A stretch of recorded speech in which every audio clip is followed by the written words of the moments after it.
सीतामढ़ी मटियार कला सीतामढ़ी। होलिया में सुतल बारे, होलिया में सुतल बारे, टंगरी सारी के रंग डाले चलना रे यारवा, पूजावा छीनार के रंग डाले चलना रे यारवा, रोशनी छीनार के रंग डाले चलना रे यारवा।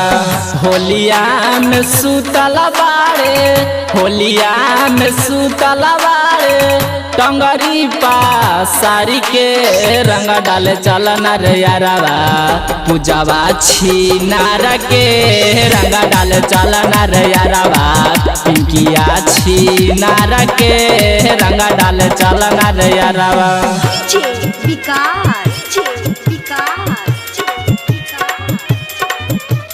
मटियार कला सीतामढ़ी मटियार कला सीतामढ़ी।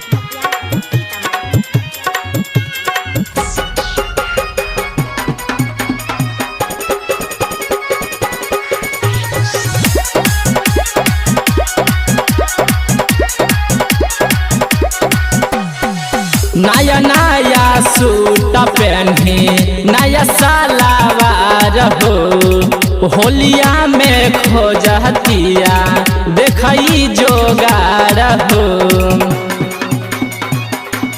हाँ नया नया सूट पहनी नया सलवार हो, होलिया में खोजतिया देखई जोगार हो।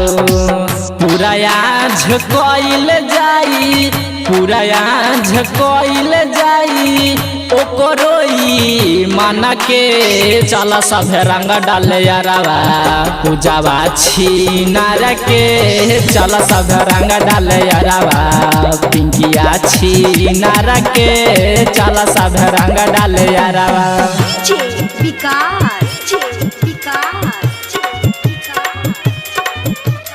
मटियार कला सीतामढ़ी मटियार कला सीतामढ़ी।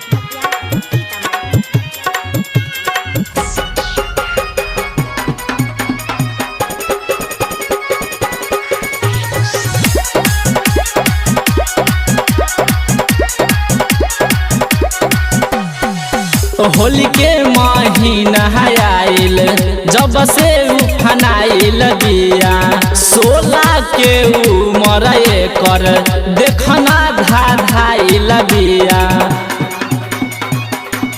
हाँ होली के महीना आइल देखयू फनाइल बिया, 16 के उमर हिया देखई धाधाइल बिया।